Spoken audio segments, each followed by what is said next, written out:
Chapter 23, Chapter 20. Eliza moved into Regulus' old room. Creature had taken one look at her, the last bastion of the Blacks, a Slytherin, a dark witch, and had almost burst into tears. The grumpy old elf was still grumpy, particularly around Sirius, but he seemed to be delighted by Eliza. She treated him kindly, far too familiar with what it was like to work for cruel masters, and he had immediately claimed her as his little mistress. After learning she was Queen of Slytherin, something that took Sirius a few days to wrap his head around, especially when she told him about how she had won the title. He immediately moved her into Regulus' room, saying it was only befitting for his little mistress. Eliza had heard quite a bit about Regulus these past few days. Sirius' little brother, a quintessential Slytherin who was too scared of his parents to do anything but please them and too proud of his heritage to rebel. Sirius called him soft, but Creature called him kind, a glowing endorsement from the house elf. She had spent the past few hours unpacking her trunk for the first time ever. It was an almost overwhelming feeling.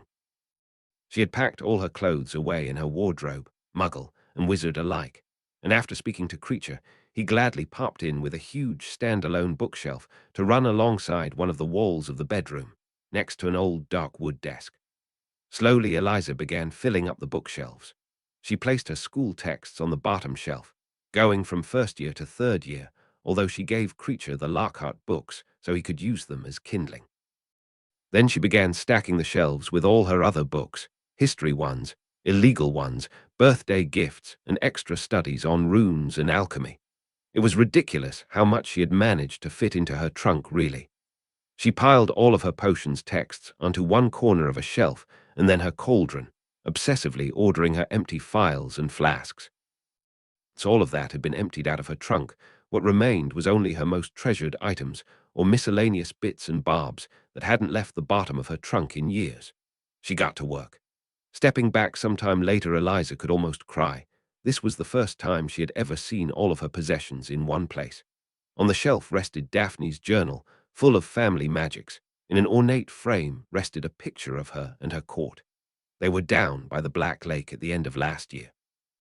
Eliza had been reading, Theo resting his head on her lap as they both relaxed in the sun. Daphne and Draco sat to their left, Draco focusing intensely on painting Daphne's nails until Blaze shot a hex at Draco. The two boys ended up tackling each other, about to start fighting before the picture reset again. Next to that picture rested the gorgeous hair clip Narcissa had given her for the Yule Ball, and next to that was a small chipped piece of ruby red stone. A shard of the Philosopher's Stone, now nothing more than a pretty rock from her first year. There was a fancy chess set and a small silver metal hippogriff that pranced around in a circle when touched. Hufflepuff's cup sat next to a small dark wooden box. It was filled with every letter she and Tom had ever exchanged, including the sporadic postcards he liked to send to her. She did feel at home in the Slytherin green room. It was still strange to think of it as hers. Creature paraded back into the room, a silver tray piled with sandwiches that he set on her desk that held all of Eliza's to-be-completed summer assignments. "Is the little mistress settled in?" Creature croaked out, gazing up at her. "Yes, Creature," Eliza said, looking around her new room. "I think I am. Of course things weren't perfect." Sirius had no idea what to do with a normal teenage girl, let alone a girl like Eliza. While she was content to stay in the library and work on her summer homework, Sirius seemed to want to make up for lost time. Eliza didn't mind the shared meals, nor the occasional game of Quidditch, but she was at heart an independent person, and once she and Sirius had stopped walking on eggshells around each other, it had led to some heated discussions. "Eliza," he had called from the library door, "tease out. I'll come down later." Eliza had responded, reading a book on old blood magic that Creature had found for her. "Well, what if instead you came down now?" Sirius had parried in a joking tone, but Eliza felt her hackles raise. "You can't tell me what to do," she said scornfully, slamming her book closed. "I'm your guardian," Sirius had protested. "You haven't been for the past 13 years, Eliza has said, and promptly left to go to her room. That had been a week ago, and Sirius had yet to try and make amends with Eliza. She hadn't expected things to be perfect straight away. She was more than happy to just have a place to finally call home, but the argument still made something in her twang. Maybe she just wasn't made for domesticity. She had confessed most of her fears to Draco. The Malfoys were nothing like Sirius, and part of Eliza wished Narcissa had gone through with her original plan and also tried to claim guardianship of Eliza. They understood her better than Sirius, even if the man had given her a home to go to. Creature had been sending her meals to her room since her and Sirius' argument, but after the third day of both her and Sirius moping in their respective areas of the house, he had stopped. He refused to get involved with petty arguments and silly masters. She couldn't blame him, really, but she had taken up her old habit of sneaking about to get food at odd times of night so as to avoid Sirius.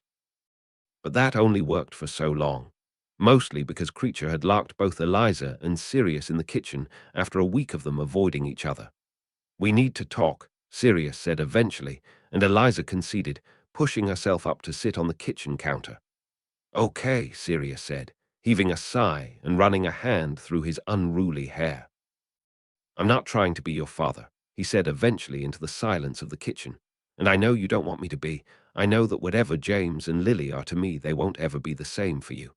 I understand that, Eliza." "No, you don't," she cut in. Her voice was small, withdrawn, and tired. She was so tired. "You don't understand what it's like because you've never had to go through it. You had shitty parents, okay, but you've never been alone. You've never been trapped in a cupboard alone.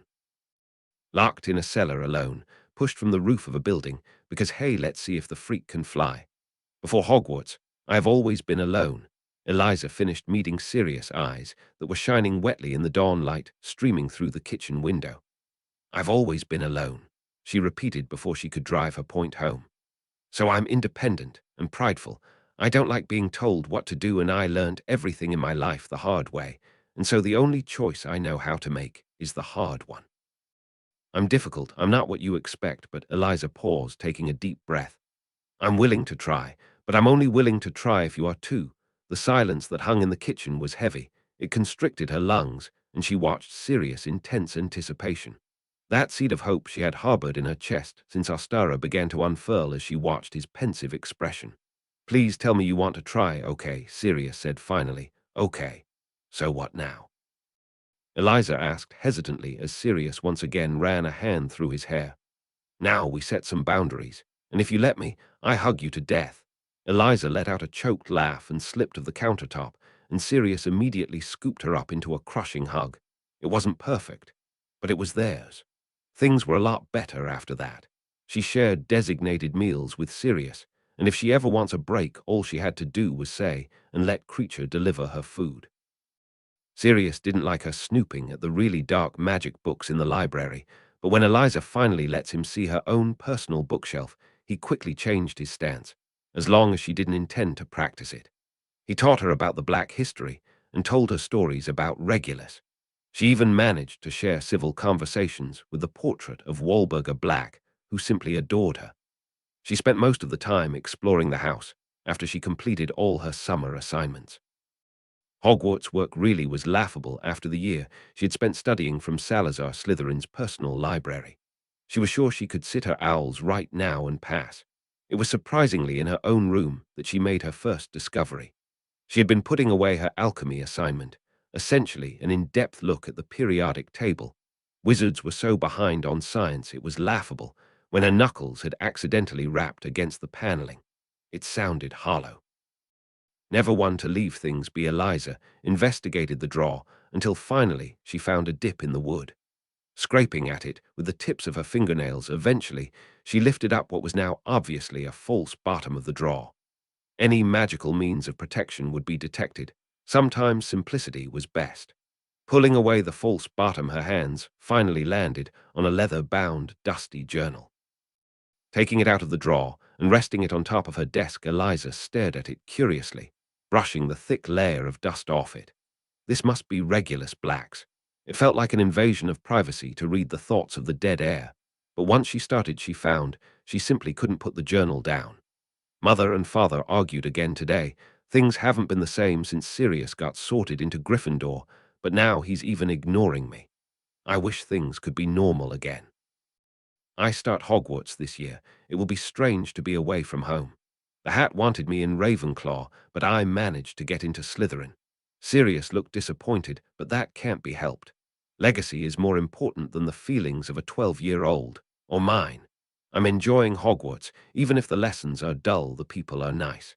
Sirius ignores me at every turn, but I didn't expect anything else. Maybe he'll grow out of it soon. I'm the newest seeker for Slytherin. As a second year, I'm the youngest on the team. There's something quite freeing about flying. I don't need to be a black when I'm at one with the wind. I never knew Sirius could be this cruel. He used to be my hero. I don't know where it all went wrong. Maybe it had never been right to begin with. I miss home and Creature. This summer is the worst yet. Sirius ran away. He left me to join James Potter. The brother he never had. My parents never expected to train me to be the heir. Their expectations are more crushing than the Cruciatus. There's talk of a Dark Lord who will bring back our traditions and protect us from muggles. Things are changing, I know it. My parents think I should join this man, his Death Eaters. I won't admit it to anyone else, but I have doubts. He doesn't seem like the man he used to be. Black's bow to no one, and yet I have now been branded like cattle. I hope my parents are happy. Blood, violence, murder, more blood. These were not the ideals I swore to fight for. This is not what I gave up my pride for. Tom Marvolo Riddle, a half-blood advocating for pureblood supremacy. Who would have thought? Creature came back from the cave today by pure luck. The Dark Lord took what was mine and left it for dead. He does not care for his followers. He does not care for the world. I doubt he even cares for himself anymore. That monster's mind is so warped I doubt he thinks of anything but domination. I have to stop him. Horcruxes. No wonder he turned out the way he did. Sirius was always meant to be the brave one. It's funny how things turn out. Sirius will hopefully live his life after this. I never thought I would be one for martyrdom, but I should have known every step I have been taking would be leading me to death. The Black family madness. It takes down as many of us as it can. I wonder what it's like to die. I hope it means something. I hope Creature can destroy the Dark Lord's Horcrux and finally render that monster a man. Goodbye, Regulus Arcturus Black. By the time Eliza finished reading Regulus' journal, it was dark outside, the moon shining dimly through the curtains. It had taken her 6 hours to read his entire life. He had died so young. She understood now why Sirius always compared herself to him. Regulus had been prideful and loyal to a fault, with a quiet violence that he nurtured in his heart. And most importantly, he had stolen one of Tom's Horcruxes. When Eliza went to sleep that night, it was a fitful one. Idly, she wondered what Regulus Black would think if he knew he had died for a meaningless cause. A prideful man, sentenced to suffer not just death, but nothing. The world would forget his name. Eliza couldn't help but think that was the real tragedy. When Eliza headed down to the kitchen, the next morning her head was pounding as her thoughts chased after one another in an endless loop. So as she blearily made her way to the cupboards to pull out a coffee mug, it was understandable that she missed that she and Sirius have an extra guest. "Morning, Eliza," Sirius said chirpily, because he's a morning person like that. "Morning," Eliza muttered and shuffled out of Creature's way when he glared, letting him make her a coffee. "Yes, morning, Eliza. Morning, Professor Lupin." Eliza responded on autopilot before her brain actually caught up with the rest of her. She whirled around, quickly already reaching for the spare wand she found in the attic that she had shoved in the waistband of her joggers. It didn't work as well as her vine wood did, but at least it didn't have the trace. "What are you doing here?" she said, narrowing her eyes, and very aware she couldn't look less threatening in her muggle joggers, Draco's oversized Quidditch jersey, and a pair of fluffy rabbit slippers Blaze had given her to commemorate the time Draco had accidentally transfigured her ears into rabbit ones. "I just popped round for a cuppa, Eliza," Lupin said indulgently, and gestured to his steaming teacup. "Serious, what is he doing here?" "Why, he just popped round for a cuppa, Eliza." Eliza let out a pained groan and took a gulp of the coffee Creature just placed in her hands desperately. "Great," she said, still very much out of it, and aware that she's still half asleep. "You two have resolved your differences, and all you do is go out of your way to annoy me. Perfect. You're both horrible, not a morning person, Eliza." Remus asked in a faux innocent tone that made Eliza want to strange him. "Oh, bugger off," she snapped before shuffling out of the kitchen, hearing a bark-like laugh echo behind her. She wondered if this was how Severus felt whenever she went out of her way to annoy him. It was a wonder she hadn't been strangled. After her morning, coffee kicked in, Eliza went back to contemplating Regulus Black and the Horcrux. She very much doubted it had been destroyed, and as Regulus was quite obviously unavailable, that left only one person to go to when it came to getting answers. "Creature," Eliza called softly, pushing herself up from her desk when she heard the house elf pop into the room. "What can Creature be doing for the little mistress?" the house elf asked, adjusting its tea cozy. She made a mental note to order some of the finest fabrics around so Creature could make himself some new clothes in the future. "I need to ask you something, Creature, and I'm afraid it's not going to be easy." Creature didn't move his wide eyes away from her. "I need to know what happened to the Horcrux Master Regulus gave to you." The elf promptly burst into tears. "Oh, I tried," Creature wailed miserably. "But I couldn't. Creature couldn't destroy it. Poor Master Regulus," he sobbed, and Eliza dropped to her knees in front of him, taking his spindly hands into her own. "I need that locket, Creature. I won't order you. I know how much Regulus meant to you, but I have already removed the soul from 3 other Horcruxes. I know I can fulfill Regulus' last wish. Probably not in the way he had intended to do so, but from his musings, Eliza had gathered that the boy had admired the Dark Lord when Tom was in his youth. She could only hope he agreed with her decisions. Creature didn't take his eyes off of her for a few moments before the elf nodded sharply, disappearing and reappearing in a matter of moments. "Creature thanks you dearly, little mistress," the elf said, and Eliza smiled at him softly. "Now go and steal back some of those ornaments Sirius keeps trying to throw out. I know you want to." Creature smiled and disappeared with one last pop, leaving Eliza alone in the room of a dead man with a piece of the Dark Lord's soul. The locket was a garish thing, heavy and ornate, and it seemed to pulse as Eliza held it, like a heartbeat. With all the ambient magic in the black ancestral home, Eliza had no doubt the locket would be just as strong as the diadem. Brushing her fingers over the emerald green gems, Eliza realized she would have to tell Tom she had found yet another Horcrux. However, safe in the knowledge that Sirius would be fully distracted by Remus downstairs, Eliza had the time for a little detour first.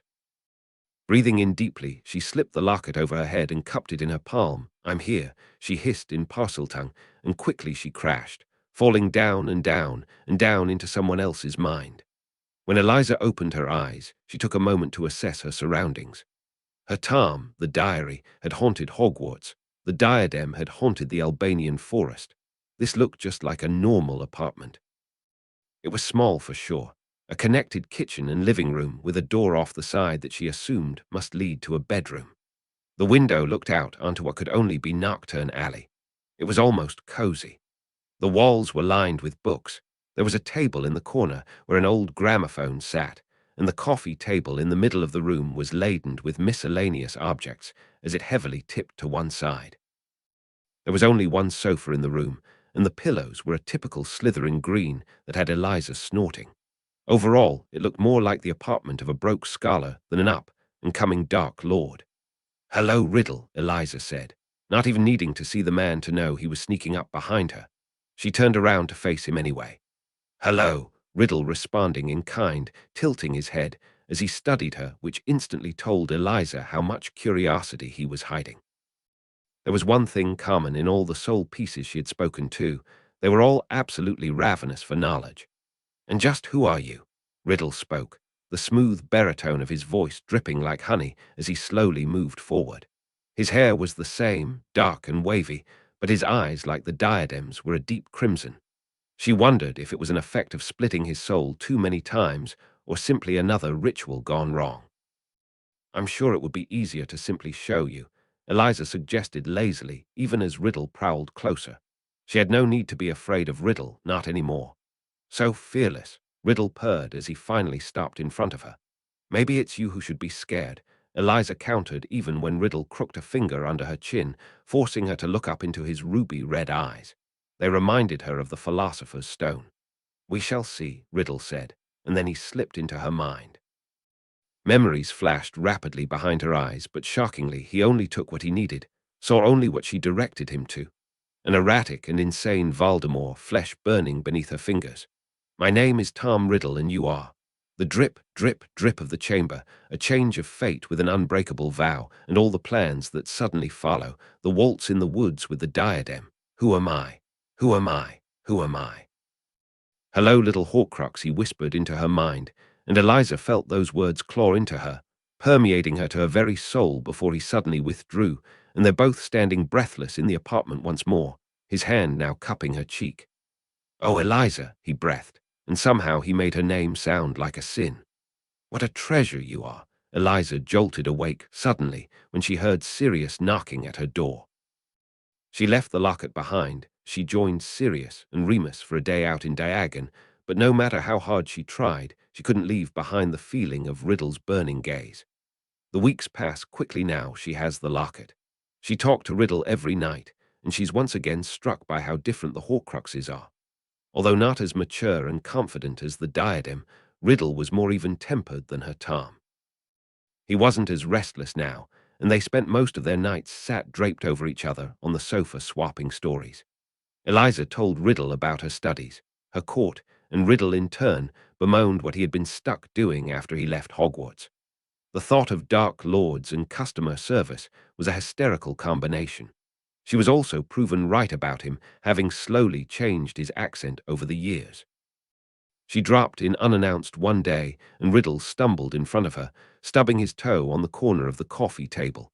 He swore like a sailor in a thick Cockney accent, and Eliza near died of laughter. "Did you miss Hogwarts when you left?" Eliza asked one night, her legs flung carelessly across Riddle's lap as he read. He looked away from his book, considering her question. "Hogwarts was my first home. I miss it," but he paused, turning his intense ruby eyes onto her. "There's a whole world out there, Eliza, and it's simply waiting for you to take it." Eliza doesn't say anything after that, and they fall back into an easy, companionable silence. Usually her summer holidays drag. It amazed her how fast her birthday arrived. She's honestly not expecting much for her birthday apart from her usual fare of presents. She still warms at the thought.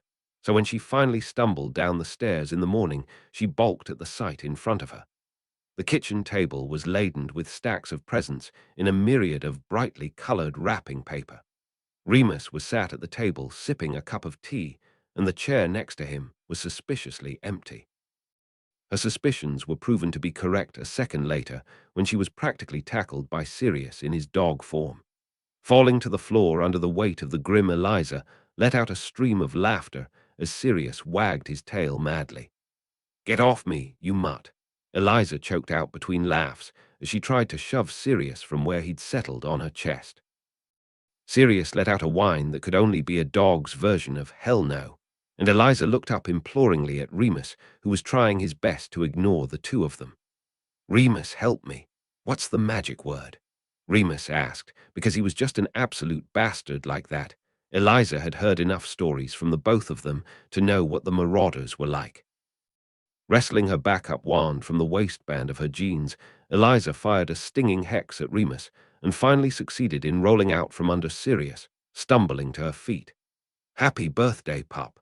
Sirius cheered as he shifted back, plonking down in his seat next to a pouting Remus. "I hate you both." Eliza deadpans, slipping into her own seat and thanking Creature when he handed her a coffee.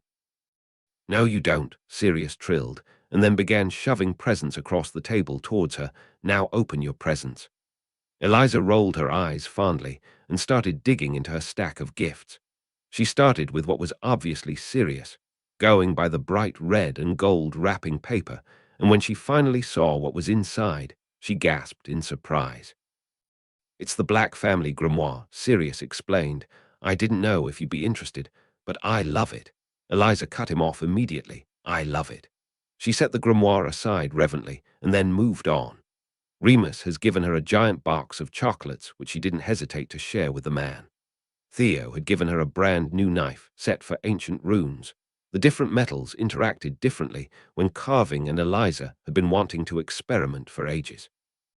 Blaze had gotten her a new black leather satchel, considering hers was now falling apart at the seams, and Daphne had sent over another picture in a frame, this time a picture of them all at the Malfoy Yule Ball, smiling at the camera. Draco had sent over a snow globe with a perfect replica of Hogwarts sat in it, golden lights twinkling amidst the snow, and Narcissa and Lucius, never to be outdone, sent her very own firebolt, which had Sirius practically drooling. Eliza couldn't believe all the gifts she had already gotten, and was surprised when Sirius shoved one more across the table.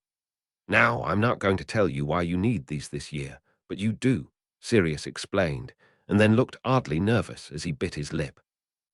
"If you don't like them, then we can change them, but Narcissa helped, and I just thought, well, Sirius."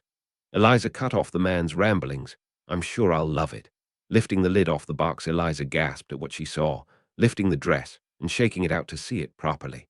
It was a strapless, deep emerald green silk gown. It flared out softly when Eliza unfolded it. The bodice was studded in an intricate pattern of silver beading, cinching in at the waist before it flared out. The bottom of the dress, running all round it, was an intricate, elegant weaving pattern of silver-studded snakes, lining the hem of the dress that shimmered when the light touched them. "Oh, Sirius." Eliza breathed, "This is gorgeous." Sirius audibly breathed a sigh of relief, and Eliza continued to stare at the dress, running her hands across the material. "Won't you tell me what it's for?" "My lips are sealed," Sirius said, miming zipping his lips, as Eliza carefully folded the dress back up, placing it into the box. "Oh," Sirius exclaimed, rooting through his pockets. "I almost forgot." He rustled around for a few more moments before he victoriously pulled out an envelope, tossing it towards Eliza, who peered into it. "Are these?" "Oh, yeah," Sirius said, and they exchanged matching grins. 3 tickets to the Quidditch World Cup. This was shaping up to be the best birthday ever. She spent the rest of the day with Sirius and Remus, and they go out to eat in a fancy Italian restaurant where Eliza couldn't even name what she ate. When they came home, Sirius blasted his old favorite Muggle music from the record player, and they all sat around drinking butterbeer and swapping stories. She doesn't want the day to end. When Eliza returned to her room, she was more than ready to fall asleep, but there was a black eagle owl perched on top of her desk with a package and a letter. She scratches the fearsome owl beneath its beak as she opened up the letter. "Dear little star, happy birthday, darling. I hope you have a truly wonderful day. It's what you deserve. With this letter, I've enclosed a birthday gift. I hope you like it. It's indestructible, so nothing will break it, and it's immune to most charms such as a Keo. I'm sure you will look stunning in it. And although I have no wish to discuss sharp talk on your birthday, I'm afraid we must. I can't begin to tell you how relieved I am that you found the locket. You seem to have a proclivity for finding my Horcruxes. If you could send it to me before the next Sabbath. I'm currently in the magical catacombs of France, studying a branch of soul magic, and Sabbaths are supposed to amplify soul magic. I don't know why I never thought of it before, honestly. Happy birthday, yours." Tom. Eliza smiled at the letter and turned her attention to the small packaged box left on her desk. Pulling the ribbon loose, she slowly took the lid off and peered into the box. Nestled on a velvet cushion lay a stunning necklace. The chain was silver, and hanging from it were white crystals melded into the shape of a small, glimmering star. What a sap! Eliza swore she would never take it off. Time moved quickly, and she spent her nights alternating between studying the black family magic, which predominantly seemed to focus on human transfiguration and mind magicess, or spending time with Sirius, or spending her nights with Riddle, who begrudgingly let her practice legilimency on him. Before she knew it, it was the day of the Quidditch World Cup. She woke up to a loud yelp, and when she finally pushed herself up in bed, it was to the sight of Sirius confusedly slumped on the floor outside her bedroom. "Thought you could pounce on me," Eliza drawled, throwing her blankets off of her. "Pup, I think Gringotts is less warded than your room. Can never be too prepared." Eliza quipped, thinking about the Horcrux-sized secret she was harboring in her room. "Your paranoia is ruining my fun." "Good." With a bark of laughter, Sirius disappeared down the hall to wake up an unsuspecting Remus as Eliza got ready for the day. She pulled on one of Draco's Quidditch jerseys, house pride, and pulled on some jeans, foregoing her wizard's robes. Sirius had booked a tent for the real experience, and as the field was owned by Muggles, it was best to be inconspicuous. Hopping on one foot, as she pulled on her dragon hide, knee-high boots, Eliza debated taking the locket with her before clasping it around her neck, her necklace off Tom lying on top of it. Grabbing her old worn leather jacket from her coat peg, she dashed down the stairs, pulling her hair into a ponytail as she went. "Are we ready?" Sirius chirped brightly, wearing his own leather jacket. Remus was stood beside him, looking half asleep and murderous, but still smiled softly when he saw Eliza. More than with a loud crack, they apparated away. "I don't understand what the appeal is, hush," Eliza told Riddle as she walked through the amassed crowd of wizards and tents trying to track down her court. "You don't even like Quidditch, why bother? I like flying, though, plus I'm in the top box." Our Riddle uttered, his smooth baritone echoing in her mind, building connections. "I approve. Do you ever take a break from scheming?" Eliza thought at him as she ducked between tents. She could have sworn her court were here somewhere. "Dark Lord Darling, what's your excuse?" "Eliza." Whirling around just in time to catch an armful of Daphne, she smiled when she heard the rest of her court's laughter. "Hello, Daphne." Eliza smiled at the taller girl. In fact, all of her friends were taller than her now, which was terribly rude of them. How was Eliza supposed to be threatening when Blaze kept ruffling her hair? Batting his hand away from her, she grinned at them all. "Is that my jersey?" Draco asked, narrowing his eyes when he saw what she was wearing. "No," Eliza lied blatantly and laughed at his glare. It was nice to see them all again. Eventually, she and Draco broke away from Blaze, Theo, and Daphne. Although the others had good seats, they weren't in the top box like she and Draco. The other boy had not stopped bragging, and or fanboying over that fact either. Blaze had been staying with Theo for the better part of the summer, and Theo's grandfather had bought the tickets for the boys as a surprise. Daphne, never one to be left out, immediately jumped on the bandwagon. "Mother, father," Draco called as they approached the tent where there were thankfully no peacocks. "Look who I found." "Ah, Draco." Eliza, Narcissa greeted warmly, and then stepped to the side, revealing Sirius and Remus stood awkwardly behind the Malfoys. "How perfect. Look who I found." Eliza was surprised the tent was still standing. Sirius met her eyes and mouthed a "help me" over Narcissa's shoulder, but immediately plastered an innocent expression on his face when Narcissa looked back at him. Lucius, obviously catching the gesture, seemed to muffle a snort before smiling at Eliza. "Lovely to see you, Eliza. Have you had a nice summer?" "Brilliant, Lucius. Have you had fun terrorizing the Board of Governors this summer?" Remus seemed to choke at that, but Lucius simply chuckled. "Indeed, Abraxas, son, I do love the Malfoys. It's rare you find Slytherins so loyal. Could you reminisce in your own head?" "I could. Great, the introductions are out of the way," Draco exclaimed. "Can we go now?" It was rare to see Draco so caught up in such childish glee, and Eliza had to laugh. "Of course, Draco. Lead the way." The top box was filled with an interesting selection of people, most of which were Weasleys. Thankfully, they didn't try to bother them, although Ron kept sending her and Draco wary looks. When Eliza saw the minister, she allowed an easy-going, charming smile to slip onto her face, and she and Lucius exchanged glances before slowly meandering over. Sirius took one look at their scheming faces and rolled his eyes, dragging Remus over to their seats. Gryffindors. "Hello, Minister," Eliza said smoothly, and felt Riddle perk up in interest. "Our Eliza Potter, lovely to see you again, dear girl," Fudge proclaimed boisterously. "Likewise, Minister," Eliza replied easily and watched as the minister turned to the large, burly man standing next to him. "This is the Bulgarian minister. This is Eliza Potter," Fudge over-accentuated when talking to the man. The Bulgarian minister looked at him blankly, and beside her Lucius let out a small, long-suffering sigh. "You know," Fudge blustered, "Eliza Potter, girl who lived." At this, Fudge tried to discreetly gesture to the faded pale lightning bolt scar that ran down the side of her face. At this, the Bulgarian minister started to babble, and Riddle snorted. "He can understand English, you know. He just doesn't like Fudge, you know, Bulgarian." Of course," Eliza echoed, and after finishing her idle chit-chat with Fudge, it was always good to have the minister in your pocket. A Lucius Malfoy life lesson. She slipped into her seat beside Sirius and Remus and settled in to watch the game. The celebrations lasted well into the night. Draco ended up crashing with Eliza in her tent after he tried a bit of fire whiskey, much to Eliza's amusement. It was some time later when Eliza was woken up to the sound of a loud bang coming from across the campsite. She shot up with a gasp, instantly reaching for her spare wand that she kept beneath her pillow as another loud bang came again. "Eliza!" came Sirius' panicked voice. What's going on? Eliza asked sharply as she shook Draco awake, shoving his shoes in his direction as she turned to face Sirius. Death Eater attack. Head for the woods and I'll come find you later. They have muggles. They're civilians.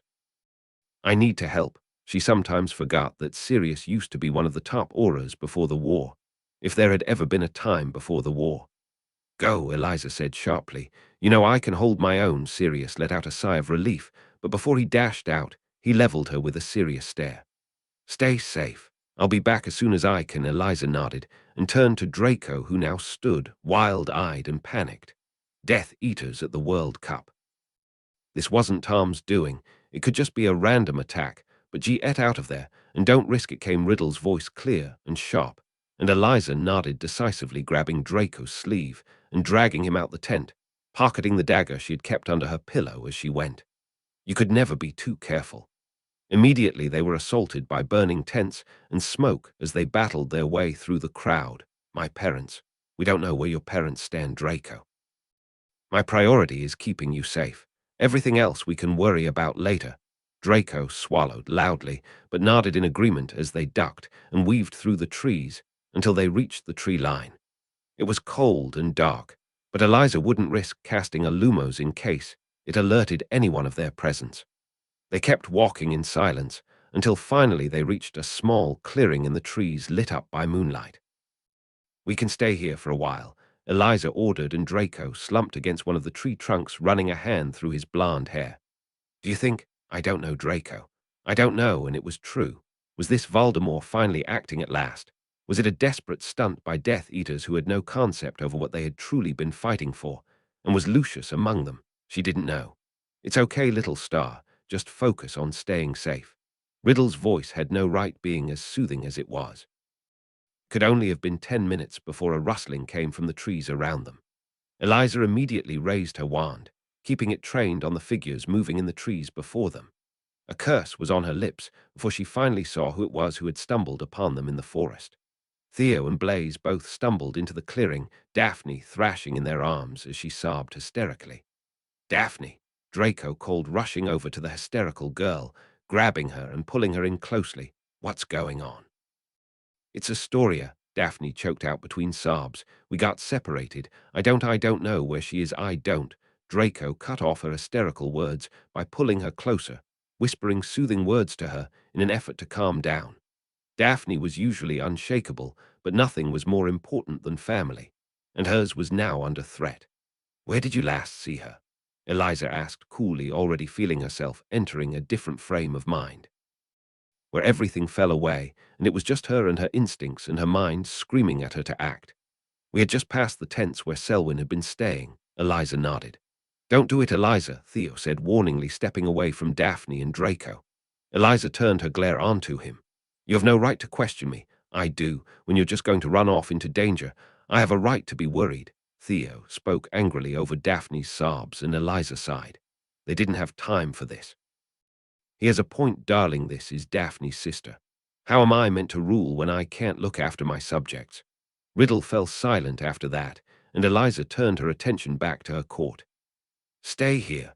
I'm going to cast a few rudimentary wards around this clearing before I go. Both Blaze and Thea went to protest, but Eliza cut them off. I have a secondary untraceable wand. If anything happens, I'll send a patroness to you. And wasn't that a neat trick that Remus had taught her over the holidays? Theo nodded curtly, obviously not happy with her decision, but his eyes were full of worry. Stay safe. I will. And with that, Eliza walked away into danger and felt herself finally feel calm. Point me. Astoria Greengrass, Eliza murmured again and minutely adjusted her direction before walking again. She had been continuing this pattern for the past 10 minutes and had yet to encounter anything but charred tents and ash, the sound of the real battle far on the other side of the campsite. You're being followed, little star, I know. She had yet to encounter anything, but that didn't mean nothing had encountered her. She had felt eyes on her 2 minutes ago, and the faint rustle of footsteps could be heard clearly in the strange, distorted silence of the camp. She wished she had put on her wizard's robes. At least they had runic protections. Asking the wand to point her again, she barely had time to duck before a spell went whizzing over her head, causing the tent behind her to burst into flames. The girl who lived. A voice growled behind her, and Eliza whipped around to see a masked Death Eater lurking behind her. What a treat! The mask did nothing to disguise his identity. Eliza recognized the voice of Walden Macnair. That meant no overtly dark spells. Ministry officials' deaths always got investigated. You're going to pay, girl. Eliza nimbly jumped out of the way of what looked like the Cruciatus. Shit. Confrigo. Eliza cast at Macnair, quickly following it up with a Bombarda Maxima, which he ducked into to escape her other spell. He was blasted backwards, and Eliza wasted no time in advancing. Expulso, Macnair shouted, and Eliza countered with a Protego, ducking out of the way of another dark curse sent her way, losing the ground she had just gained. Stupefy, she cast, following it up with an Expelliarmus and Incarcerus, as well as a Petrificus Totalis, hoping her rapid spell fire would catch him off guard. This wand didn't work as well as her own. She had to push her magic extra hard to get it to cooperate. Her heart was pounding, her blood singing, and Eliza wanted nothing more to just let herself unleash on the man. As long as you make it look like an accident, you can do anything, Riddle told her as Macnair shot what looked like an entrails expelling curse at her. It would be unfortunate if Macnair died in a freak accident, what with all the shrapnel lying about. Eliza felt a twisted grin cross her face and allowed herself to laugh maniacally. Oh, Macnair, you have messed with the wrong girl. Eliza immediately lobbed Macnair with a bone-breaking curse, as well as Engorgio Scullius, which he infuriatingly blocked. Macnair sent another Jinx her way, cutting into her arm. The sharp stinging made Eliza hiss in pain, and her magic rolled around her in anger. Eliza quickly cast another succession of Jinxes and smirked when her knee reversal Jinx got through his shield. Taking his moment of distraction, Eliza smiled nastily and cast a blood-boiling curse at the man. He immediately dropped down to the ground, screaming loudly as his blood boiled beneath his skin, running down his eyes. Eliza smiled and stalked closer to his writhing body. Somehow Macnair summoned enough strength to murmur the counter spell and immediately sent a cutting Jinx at Eliza, which she deflected easily with a lazy wave of her wand.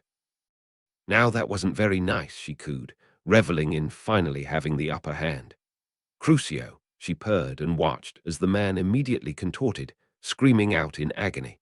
The pleasure over casting such a dark spell threatened to overwhelm Eliza, and she smiled as it coursed through her, cutting off the spell, leaving the man sobbing on the ground. Oh, darling, Riddle whispered in her mind, his familiar warmth pulsing through her as they both observed the wrecked man on the ground. You're insane. You bitch, Macnair choked out between heaving gasps, and Eliza felt her grin grow wilder.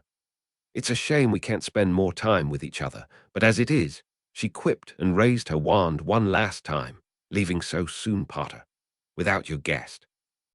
An unfamiliar Death Eater had snuck up behind her, and with him, shaking, terrified and crying, was little Astoria Greengrass. Now you're going to put down your wand, Potter, or else, the man said, jamming his wand underneath Astoria's chin, who whimpered in fear. Eliza felt her blood roar in her ears as she took in the sight of her friend's little sister being held hostage, until finally the rage fell away, and she was calm.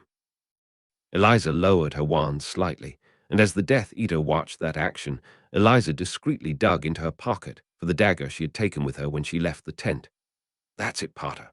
Put it on the floor, the Death Eater ordered as Macnair unsteadily climbed to his feet behind her. Eliza concentrated heavily on Astoria meeting her eyes and pushed her mind forward until she was brushing against Astoria's. She could only hope her legilimency was strong enough for this.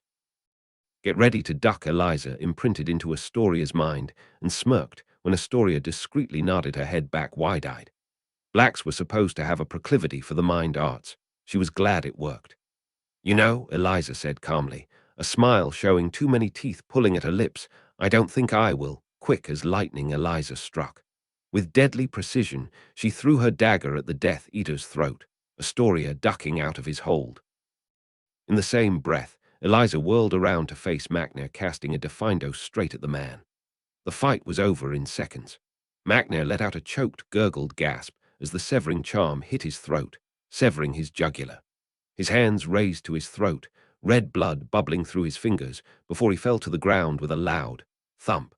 Eliza turned around and dashed towards Astoria, who was lying curled up and shaking on the ground next to the dying Death Eater.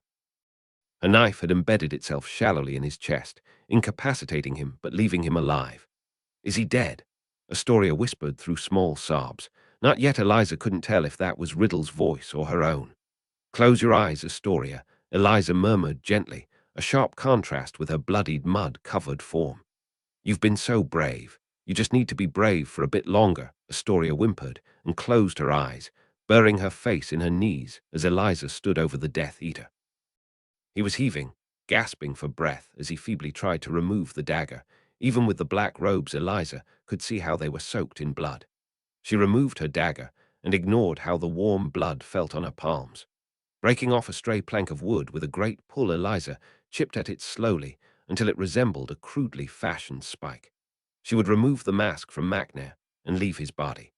Macnair, the ministry official, will have battled an unknown Death Eater valiantly until he was killed.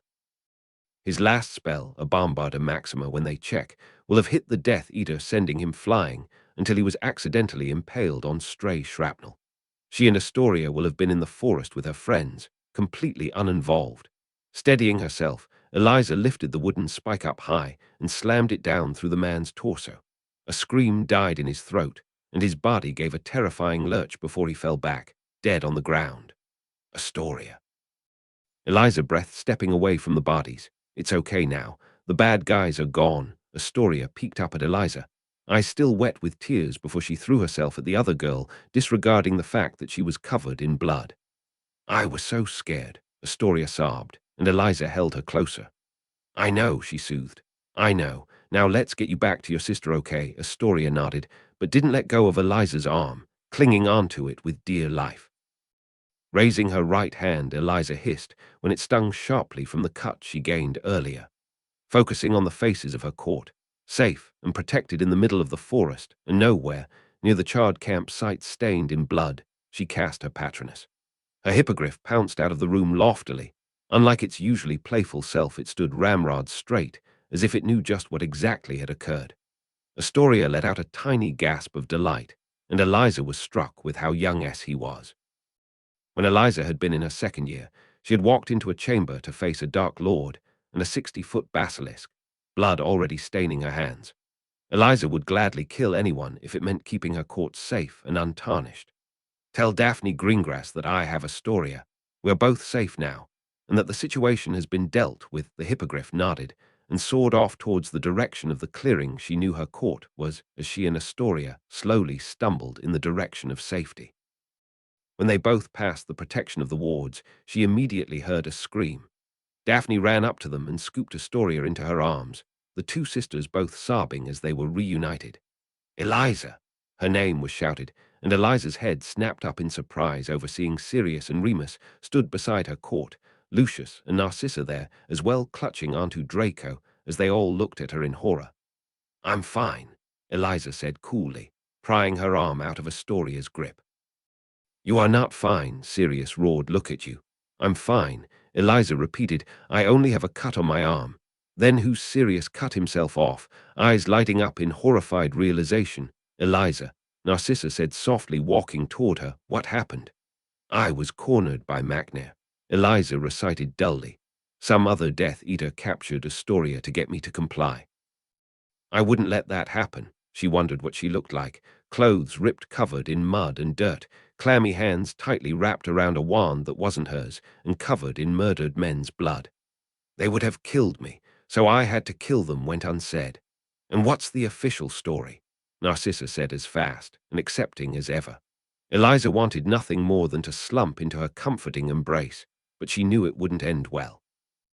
Not when there was static still trapped under her skin, ozone crackling about her as her magic prepared for a threat that was now long gone. Macnair confronted the Death Eater and was tragically killed. His last spell sent the Death Eater flying into the stray shrapnel, impaling him. "They will find the evidence they need," Eliza reported as her heart finally calmed to a dull, steady thud. She thought she heard someone retch. She couldn't tell if it was Sirius or Remus. "Eliza saved my life," she heard Astoria whisper, and they all turned to look at the small girl huddled into Daphne, big blue eyes looking adoringly on Eliza. She saved me from the bad guys. She's a hero. Eliza didn't feel like a hero. Not with the blood beneath her fingernails and the sickening choking gaps of a man's last breath echoing in her ears.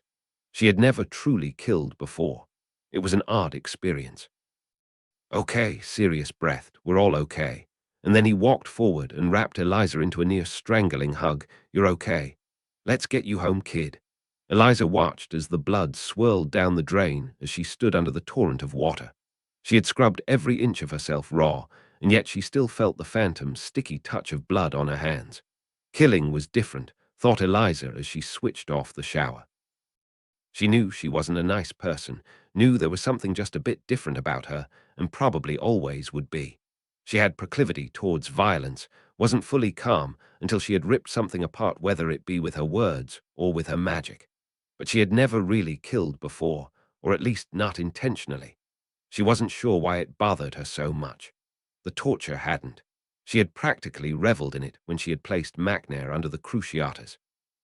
She wondered what that said about her. Do you want to talk about it? Sirius asked, when she finally wandered back downstairs, Creature shoving a hot chocolate in her hands. No, she said simply, nursing her drink next to Sirius, who stayed as a comforting, steady weight. It doesn't matter who you think you are, Eliza, he said, looking down at her with those stormy grey eyes. You're not untouchable. It amazed her how much she had needed to hear those words. Sending Sirius a smile, she timidly hugged the man before she went off to her own room, claiming she needed to sleep. It wasn't a lie. Her magic was exhausted after today's stunt, but when she finally settled into bed, she found her thoughts wouldn't rest. She kept seeing Macnair's throat slit open, blood bubbling through the cracks, kept seeing Astoria begging and pleading for help. Hero, her voice said mockingly, as Eliza ran a wooden spike through a man's body. Hero, Eliza kept tossing and turning restlessly until she felt a pulse from the locket, her only warning before she was pulled into Riddle's mindscape. She didn't even have time to readjust to her new surroundings before she was being pulled into Riddle, his arms wrapping around her. Riddle was warm and solid, and so tall, Eliza's head rested on his chest, and she felt herself melt into him just a bit, slumping into his embrace as Riddle held her tighter. You were so brave, little star. Eliza felt her eyes burn as she tried to press closer to Riddle, until there was no space between them, as if they were trying to pour their souls into one another. In a way, maybe they were. I don't know why I'm so bothered, Eliza confessed quietly, and suddenly she was being scooped up into Riddle's arms, and she let out a squeak. Riddle walked them both backwards until he was sat, lying on the sofa with Eliza on top of him, his head on her shoulder, and his arms still wrapped around her. Your first kill is always the hardest, Riddle said calmly as Eliza sunk into his embrace. Was it for you? Riddle went quiet at that, and seemed to absent-mindedly play with a strand of her hair as he contemplated her question. Myrtle Warren meant nothing to me. She was but an accident, and as such I felt no guilt over the situation. My first intentional kill was of course my filthy muggle father, Riddle explained, running a thumb over the gaunt ring that Eliza wore on her hand. Killing is easy for someone like me, Eliza. I don't like spilling magical blood, but I will if they are standing in my way. I seek power, I seek vengeance, I seek fulfillment, Riddle explained calmly, pondering his own experiences, and Eliza's eyes flicker shut as he cards his hand through her hair. I cannot love. It only follows that I cannot experience guilt like everyone else. I don't think you can't love, Eliza murmured sleepily, feeling herself doze off against Riddle's chest. And why's that? Riddle asked indulgently. Because in one life I was you, and I know how to love. She thought Riddle might have replied to her, but she doesn't catch his response. The hauntings of her mind have quietened, and quickly she fell asleep to the steady rise and fall of Riddle's chest. When are you giving me back, Eliza? Riddle asked from his spot on the sofa, looking up from his book. Soon, Eliza said, ignoring his probing stare. You said that last time, Eliza, and the summer holidays are almost over, Riddle said lightly, but there was an undercurrent of warning in his voice that made Eliza look up. Tomorrow. I'm sending you back tomorrow, and you weren't going to tell me. How heartless, Riddle drawled, placing a hand on his chest, and watched her when Eliza shifted uncomfortably. You don't want me to go, do you, Eliza? Riddle said in a lilting tone, a smirk pulling at his lips, and Eliza slammed the book she had been reading shut with a loud thud. Of course, I don't want you to go, Eliza replied waspishly, rising to her feet. I'm not going to see you again now you have all your Horcruxes. Riddle regarded her intensely for a few moments. I wouldn't be too sure about that.